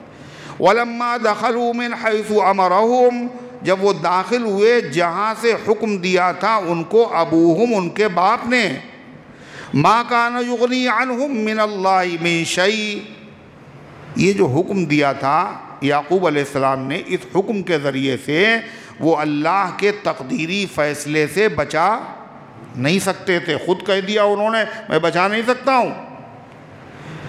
مَا كَانَ يُغْنِي عَنْهُمْ مِنَ اللَّهِ مِنْ شَيْءٍ، یہ ان کی تدبیر، یہ ان کا عمل نہیں بچا سکتا تھا ان کو اللہ تعالیٰ کی طرف سے پیش آنے والی کسی چیز سے۔ پھر یعقوب علیہ السلام جانتے تھے اللہ کا حکم اگر ہوگا تو ہو کے رہے گا، پھر اس کی ضرورت کیا؟ جب تقدیر میں جو لکھا وہی ہوگا، پھر عمل کی ضرورت کیا؟ لوگ کہتے ہیں نا جب لکھا ہے تقدیر میں جنتی کون، اور تقدیر میں لکھا ہے جہنمی کون، تو پھر نماز روزہ کرنے کی کیا ضرورت ہے؟ صاحب بلا وجہ جان دیے دے رہے ہیں، تہجد پڑھے جا رہے ہیں اتنے دن سے، ہے جب فیصلہ ہو ہی چکا۔ اللہ وہی بتا رہا ہے۔ یعقوب علیہ السلام نے یہ تدبیر کیوں کی؟ وہ جانتے تھے کہ اللہ تعالیٰ کے تقدیری فیصلے کو کوئی چیز ٹال نہیں سکتی۔ پھر یعقوب علیہ السلام نے یہ کام کیوں کیا؟ کہا اس لیے کیا، وہ بندے تھے، اللہ کے نبی تھے، اور بندے کا کام کیا ہے؟ جو اللہ کا حکم ہے وہ کرنا ہے، باقی کرنے والی ذات تو اللہ کی، ہمیں تو وہی کرنا ہے جو انہوں نے کہا ہے، باقی فیصلہ انہی کا ہونا ہے۔ تدبیر بھی کرو لیکن بھروسہ اللہ پر رکھو، علاج کرو، دوا کرو، مگر بھروسہ دوا پہ نہیں، اللہ پر۔ تو جاہل آدمی کیا کرتا ہے؟ اب اللہ تعالیٰ یعقوب علیہ السلام کی تعریف آگے کر رہا ہے، سنیے کیا کہا یعقوب علیہ السلام نے ایسا کیوں کیا؟ اللہ فرماتا ہے إِلَّا حَاجَةً فِي نَفْسِ يَعْقُوبَ قَضَاهَا، مگر یعقوب کے دل میں خواہش تھی کہ میرے بچوں کو نظر نہ لگے، ایک تدبیر کیے لیتے ہیں، اور تدبیر انہوں نے کر لی، مگر یعقوب کے دل میں ایک خواہش تھی جو انہوں نے پوری کر لی۔ وَإِنَّهُ لَذُو عِلْمٍ لِمَا عَلَّمْنَا، اور وہ بڑے علم والے تھے۔ کون کہہ رہا ہے؟ اللہ کہہ رہا۔ کون؟ یعقوب صلی اللہ علیہ وسلم بڑے علم والے تھے۔ کیوں علم والے تھے؟ لِمَا عَلَّمْنَا، اس لیے کہ ہم نے ان کو علم دیا تھا، اس لیے انہوں نے دونوں کام کیے۔ کون دونوں کام؟ تدبیر بھی کی اور تقدیر پر بھروسہ بھی رکھا، یقین بھی رکھا ہوگا وہی جو اللہ چاہے گا، مگر تدبیر بھی کی۔ جو عالم ہوتا ہے وہ دونوں کام کرتا ہے، اور جو عالم نہیں ہوتا ہے وہ دونوں میں سے ایک کرے گا، یہ کرے گا تو وہ نہیں کرے گا، وہ کرے گا تو یہ نہیں کرے گا۔ بہت سارے لوگ کیا کہتے ہیں؟ ارے شفا دینے والا اللہ ہے، ڈاکٹر تھوڑی دیتا، ہم نہیں کریں گے دوا ہوا، ہے ایسے سیڑھی پاگل نہیں، اور سمجھتے ہیں بہت بڑے بزرگ ہیں، بہت بڑے اللہ والے ہیں، کہنے اللہ کے راستے میں نکلے ہیں، بتائیے تو اللہ کے ہمارے بیوی بچوں کو بھوکوں مار دے گا؟ کوئی انتظام نہیں کریں گے، ایسے چلے جا رہے۔ ان کو ایسے لوگوں کو خدا نے کیا کہا ہے؟ عالم۔ کیا کہا ہے خدا نے؟ یہ جاہل ہے۔ نبی سے بڑا ایمان کس کے پاس ہوگا؟ پیغمبر ہیں، نبیوں کے باپ ہیں، نبیوں کی اولاد میں ہیں۔ یعقوب علیہ السلام کے باپ اسحاق علیہ السلام، اسحاق علیہ السلام کے باپ ابراہیم علیہ السلام، یعقوب علیہ السلام کے بیٹے یوسف علیہ السلام، نبیوں کے باپ، باپ بھی نبی، دادا بھی نبی، بیٹا بھی نبی، خود بھی نبی۔ ان کا ایمان پھسپھسا ہوگا کہ ایمان اتنا مضبوط، تدبیر بھی کر رہے ہیں، اور یہ کہہ رہے ہیں تدبیر کر رہا ہوں، ویسے حکم اللہ کا چلتا ہے۔ اللہ فرماتا وہ عالم تھے نا، اس لیے دونوں کام کیے، تدبیر بھی کی اور تقدیر پر یقین بھی رکھا۔ تدبیر کر رہا ہوں جو واقعی اللہ کی مرضی۔ اگر جاہل ہوتا ہے تو دو میں سے ایک کام کرے گا۔ کون؟ یا تو وہ تدبیر نہیں کرے گا اور سمجھے گا ہم بڑے بزرگ آدمی ہیں، امتحان میں کوئی تیاری نہیں، اللہ پہ بھروسہ ہے، پاس کرنے والا خدا ہوتا ہے، کیا ضرورت پڑھنے لکھنے کی، کیا ضرورت پڑھنے لکھنے کی، اللہ کر دے گا۔ دکان کاروبار کچھ نہیں، اللہ کھلاتا ہے، اللہ کھلاتا ہے، بے شک اللہ کھلاتا ہے، مگر اسباب کے تحت دنیا میں کام ہوتا ہے نا، تو یہ کرے گا۔ اور یا پھر کیا کرے گا وہ، یا تو تدبیر نہیں کرے گا، کہے گا میرا تقدیر پہ یقین ہے، یہ تو ہو کے رہے گا صاحب، اللہ کرنے والی ذات اللہ کی، کچھ نہیں کریں گے ہم۔ مگر ایسے لوگ یہ نہیں کرتے ہیں کیا کہ ہم شادی نہیں کریں گے، شادی کرتے ہیں وہ، بھائی اولاد دیتا کون ہے؟ اللہ دیتا ہے، تو پھر شادی نہ کرو، دینے والی ذات اللہ کی۔ یہ منطق ہر جگہ نہیں چلتی، فراڈ بات کہو ایسی جو ہر جگہ چلے۔ تو یا تو کیا کرتے ہیں وہ تدبیر نہیں کرتے ہیں، اور یا پھر تدبیر کرتے ہیں جاہل آدمی، کیا اما مفردن و مفرد، کچھ نہ کچھ کرے گا ضرور، یا تو وہ اس کو جو ہے وہ کیا کرتا ہے تقدیر یقین تقدیر کے حوالے کر دے گا، کرنے والی ذات اللہ کی، کوئی تدبیر نہیں کرے، اور یا پھر تدبیر کرے گا اور سارا بھروسہ اپنی تدبیر پہ لگا دے گا، ارے بڑے مضبوط انتظام ہے، کیس ہارنے کا سوال ہی نہیں پیدا ہوتا، اتنا اچھا وکیل کیا، اتنی فیس ہے اس کی، آج تک کبھی ہارے ہی نہیں، سارا بھروسہ ہو، پتہ چلا پھر جتنا خرچ کیا تھا سب کا سب اب ہاتھ ملا ہے، یہ کیا ہو گیا؟ تو عالم آدمی کیا کرتا ہے، تقدیر پر ایمان بھی یقین بھی رکھتا ہے، اور عالم کا مطلب جو ڈگری جس کے بعد عالم کی ہو، ندوے سے فارغ ہو نہیں، شریعت کے مسائل کو جاننے والا، قرآن و حدیث اور اللہ اس کے رسول کے حکموں کو جاننے والا، وہ آدمی کیا کرتا ہے، تدبیر بھی کرتا ہے، لیکن تدبیر پر بھروسہ نہیں کرتا، بھروسہ اللہ پر رکھتا ہے، تقدیر پر یقین بھی اس کا زبردست ہوتا ہے، مگر تدبیر بھی کرتا ہے۔ اللہ کے رسول صلی اللہ علیہ وسلم سے بڑا بزرگ کون؟ آپ کہتے تھے جتنے بدر میں یہ آئے ہیں 1000 دندناتے ہوئے، شرابیں پیتے ہوئے، کہتے اللہ سے دعا کریں گے سب مر جائیں گے، حضور کرتے، حضور کی دعا میں تاثیر، اللہ کے محبوب۔ مگر آپ صحابہ کے لوگ بدر کے میدان میں کیوں گئے؟ یہ تدبیر یہ ہے، ہوگا وہ جو اللہ کرتا، اللہ سے دعا مانگ رہے، تو اسی کا نام قرآن نے اس کی تعریف کی، اور قرآن نے کیا کہا، وَإِنَّهُ لَذُو عِلْمٍ لِمَا عَلَّمْنَا، اور بلا شبہ وہ علم والے تھے، کیوں؟ لما علمنا، اس لیے کہ ہم نے ان کو علم دیا تھا، وَلَكِنَّ أَكْثَرَ النَّاسِ لَا يَعْلَمُونَ، لیکن زیادہ تر لوگ جانتے نہیں ہیں، علم والے نہیں ہیں، وہ اگر تدبیر کرتے ہیں تو تدبیر ہی پہ نظریں رکھتے ہیں اور تقدیر بھول جاتے ہیں، یا پھر تقدیر پر وہ ایمان لاتے ہیں تو تدبیر کرنا چھوڑ دیتے ہیں، کہتے ہیں جو مقدر میں لکھا ہے وہ تو ہو کے رہے گا۔ صحابہ کرام یہ غلطی بڑے بڑوں سے ہو جاتی کبھی کبھی۔ حضرت عمر رضی اللہ تعالیٰ عنہ، یہ ایک جگہ طاعون پھیل گیا، پلیگ بیماری طاعون کی، حضرت عمر رضی اللہ عنہ کو پتہ چلا، گئے دورے پہ، تو یہاں طاعون پھیلا بہت خطرناک، صحابہ کو جمع کیا، بھائی دیکھو کوئی حدیث اللہ کے نبی کی ہے کہیں طاعون پھیلا ہو، جانا چاہیے نہیں جانا چاہیے؟ تو عبد الرحمن ابن عوف نے کہا ہاں مجھے یاد ہے، اللہ کے نبی نے کہا جہاں طاعون یا اس جیسی بیماری پھیلی ہوئی ہو جس علاقے میں، اگر باہر ہو تو اندر نہ جاؤ، اور اندر ہو تو باہر نہ جاؤ، اس میں موت لکھی تو ہوگی، کہیں بھی چلے جاؤ، اور باہر ہو تو اندر جاؤ گے، موت تو اسی وقت ہوگی، مگر تم یہ سمجھو گے کہ بیماری لگ گئی دوسرے کی، ہمیں عقیدہ خراب ہوگا۔ حضرت عمر نے کہا چلو بھائی واپس چلو، حدیث سن لیے۔ تو ایک صحابی بولے حل تفر من قدر اللہ، عمر اللہ کی تقدیر سے بھاگ رہے ہو، اللہ کی تقدیر سے بھاگ رہے ہو، اگر اللہ کا فیصلہ ہو چکا موت کا تو پھر موت آئے گی، واپس جانے کی کیا ضرورت؟ تو حضرت عمر نے کیا کہا؟ کہنے کاش کی یہ بات تمہارے علاوہ کسی اور نے کہی ہوتی۔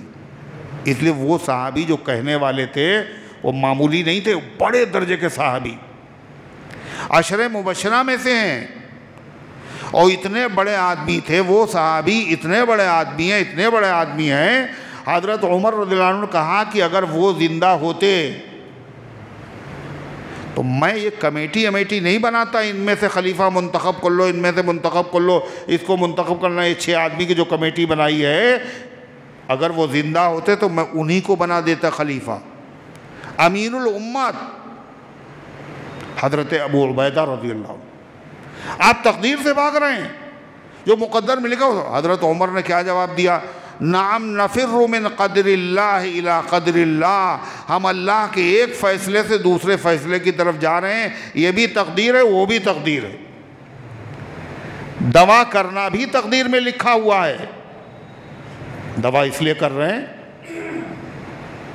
تو اللہ تعالیٰ کے جو فیصلے ہیں وہ تو اپنی جگہ پر ہو کر کے رہتے ہیں، اس لیے اللہ کہہ رہا ہے وَلَٰكِنَّ أَكْثَرَ النَّاسِ لَا يَعْلَمُونَ، لیکن زیادہ تر لوگ جانتے نہیں ہیں، اور نہ جاننے کی وجہ سے یا تو تدبیر پہ بھروسہ کر لیتے ہیں، اور یا پھر تقدیر کا غلط مطلب لوگوں کو بتاتے ہیں کہ اللہ پہ بھروسہ ہے اور کرنے والی ذات اللہ کی ہے اور اس کے خلاف کچھ ہو نہیں سکتا، یہ کہہ کر کے دل بہلا لیتے۔ ایک حدیث میں ہے حضور صلی اللہ علیہ وسلم سے ایک صحابی نے کہا حضور جب سب فیصلے ہو چکے ہیں جنتی و جہنمی تو عمل سے کیا فائدہ؟ آپ نے فرمایا کہ اس کا حکم اللہ نے دیا ہے، ہوگا وہ جو خدا چاہے گا، مگر تم سے کیا کہا ہے؟ تم سے کیا کہا ہے؟ یہ کرو اور یہ نہ کرو۔ جو خدا کا کام ہے وہ کرے گا، جو تمہارا کام ہے تم کرو۔ لہذا اس کے ذریعے سے آدمی بہانے بناتا ہے، تقدیر میں لکھا ہوگا تو یہ ہو جائے گا، نہیں ہوگا، یہ ساری جہالت کی باتیں ہیں۔ اللہ تعالی ہم سب کو حقیقت سمجھنے کی توفیق عطا فرمائے اور حقائق کے مطابق اللہ تعالی ہمیں زندگی گزارنے کی توفیق عطا فرمائے۔ اگر کسی بیمار کو دیکھنے جائیں، کسی بھی دھرم کا ہو، جو دیکھنے کے لیے جاتا ہے، کیا فرشتے اس کے لیے دعا کرتے ہیں؟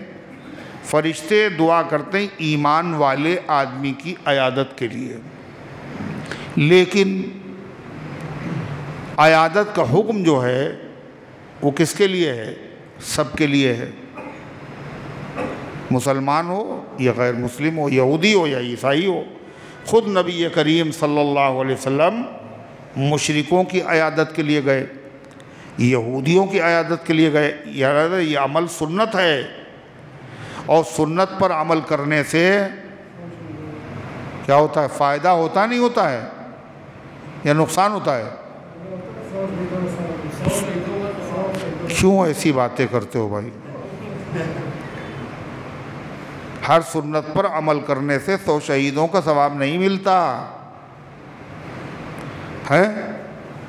ایسی سنت جو مردہ ہو گئی ہو، یعنی اس پر لوگوں نے عمل کرنا چھوڑ دیا ہو، اتنی مشکل ہو، جیسے بیوہ عورت ہے، اس سے نکاح کرنا لوگوں نے شروع کر دیا نا، کوئی بیوہ عورت ہو جاتی اس سے لوگ بڑی جلدی نکاح کر لیتے ہیں، ایسا ہے؟ بولو۔ غیر شادی شدہ عورتیں ہیں، ان سے نکاح نہیں کرتے لوگ، عمر زیادہ ہو گئی۔ بیوہ عورتوں سے اللہ کے نبی نے نکاح کیے نہیں کیے؟ یہ سنت کیسی ہے؟ زندہ ہے مردہ؟ تو جو مردہ، ایسی سنت جو مردہ ہو گئی، جو اس کو زندہ کرتا ہے اس کو 100 شہیدوں کا ثواب ملتا ہے۔ باہر صورت عیادت کے لیے جانا چاہیے، یہی حکم ہے، اس کا ایمان سے تعلق نہیں، انسانیت کا اس کے تقاضا ہے، لہذا اس کی عیادت کے لیے جانا چاہیے اور ثواب بھی ملے گا، اس لیے کہ شریعت کا حکم ہے، نبی کی سنت ہے، سنت پہ ثواب ملا ہی کرتا ہے۔ محمد ارشد کی دل کا آپریشن ہونا ہے جمعے کو، اللہ تبارک و تعالیٰ آپریشن کامیاب فرمائے، صحت عطا فرمائے۔ ایک شخص قرآن کو ڈوری سے لٹکا کر قرآن سے پوچھتا ہے کیا فلاں کی شادی کامیاب ہوگی یا جھگڑے ہوں گے؟ اگر قرآن گھوم جاتا ہے تو اس کا مطلب ہے کہ جھگڑا ہوگا۔ تو کیا یہ کر سکتے ہیں؟ یہ بالکل پاگل پن ہے، حماقت ہے، اور ایسے لوگوں کے پاس جانا یہ اس سے بڑی حماقت ہے۔ اللہ نے عقل دی ہے آدمی کو، ہے استخارہ ہے، 2 رکعت نماز پڑھو، اللہ سے مشورہ کرو، اگر خیر ہوگی وہ کام ہوگا، نہیں خیر ہوگی اللہ نقصان سے بچا لے گا۔ یہ تو سب پاگل پن ہے، یہ دکانیں ہیں جہاں لوگ لوگوں کو بیوقوف بناتے ہیں، اور لوگ بیوقوف بنتے پیسہ بھی دیتے ہیں، عقیدے بھی خراب کرتے ہیں۔ ایسا کچھ نہیں۔ کیا کھٹمل کو جلا کر مارنا درست ہے؟ یعنی جو اس کے لیے ایک بیٹ آتا ہے بلہ، تو اس سے مارنے کی اجازت ہے مچھر کو، اور کھٹمل کے اوپر گرم پانی بھی ڈالا جا سکتا ہے۔ سنت نماز میں تیسری اور چوتھی رکعت میں سورہ فاتحہ کے بعد سورت پڑھنا بھول گئے اور سجدے سہو بھی بھول گئے تو نماز دہرانی پڑے گی یا ہو جائے گی؟ اچھا سوال ہے۔ سنت ہو یا نفل ہو یا واجب ہو، فرض نماز کے علاوہ سنت، نفل، واجب سب میں ہر رکعت میں سورہ فاتحہ بھی پڑھنا واجب، اور اس کے بعد سورت کا ملانا بھی واجب ہے۔ واجب جب چھوٹ جائے، بھول جائے آدمی، تو اس کی کمی جو ہے وہ سجدے سہو سے پوری ہو جاتی ہے۔ اگر سجدے سہو بھی بھول گیا تو ظاہر بات ہے وہ کمی باقی رہے گی، لہذا پوری نماز کو دہرانا واجب ہے، پھر سے پڑھنا چاہیے۔ اللہم صلی علی سیدنا وعلی آل سیدنا کما تحب و ترضی عدد ما تحب و ترضی۔ اللہم انت السلام و منک السلام تبارکت یا ذا الجلال والاکرام۔ اے اللہ ہم سب کے حال پر رحم فرما، اس درس قرآن کو قبول فرما، اپنی ہدایات کو اے اللہ سیکھنے اور سکھانے کا شوق دل میں پیدا فرما، اور اس پر عمل کرنے کی توفیق عطا فرما۔ جو مسائل ہمیں معلوم ہیں اللہ ان پر عمل کی توفیق دے دے، جو معلوم نہیں ہیں ان کو سیکھنے اور معلوم کرنے کا شوق اور تڑپ اور جذبہ پیدا فرما دے۔ سارے عالم میں ہدایت کی ہواؤں کو چلا دے، اپنے دین کی خدمت کے لیے ہم سب کو قبول فرما لے۔ اس درس قرآن کو اللہ قبول فرما، اس کے فیض کو گھر گھر کے اندر پہنچا دے، اس کی برکت سے عقائد، اعمال، اخلاق، معاشرے کی اصلاح فرما۔ جہاں کہیں تیرے بندے پریشان حال غیب سے ان کی مدد فرما، خاص طور سے فلسطین کے مظلوم مسلمانوں کی مدد فرما۔ اے اللہ مسجد اقصیٰ کی، حرمین شریفین کی، دنیا کی تمام مسجدوں کی، مدرسوں کی، خانقاہوں کی، اسلامی مرکزوں کی اللہ حفاظت فرما۔ اے اللہ مسجد اقصیٰ کی حفاظت کرنے والے لوگوں پر جو یہود اور نصارہ اے اللہ ظلم ڈھا رہے ہیں، مالک ان تمام کے تمام ظالموں کو اے اللہ عبرتناک سزا عطا فرما، اور اپنے ان مخلص بندوں کی اے اللہ بھرپور مدد فرما، ان کو غلبہ عطا فرما، ان کو فتح و نصرت عطا فرما۔ اے اللہ سازش کرنے والوں کی سازشوں کو ناکام فرما دے۔ اے اللہ جنہوں نے دعاؤں کے لیے کہا ہے ان کا ہم پر حق ہے، یہ وہ امید رکھتے ہیں، ان سب کے نیک مقاصد میں کامیابی نصیب فرما۔ جو بیمار ہے ان کو شفا عطا فرما، عریف صلی اللہ علیہ وسلم کو شفا عطا فرما، امت کے تمام بیماروں کو شفا عطا فرما۔ ہم سب کو اسلام پر زندہ رکھ، ایمان پر موت دے، ایمان والوں کے ساتھ حشر فرما۔ آمین یا رب العالمین، وصلی اللہ علیہ وسلم۔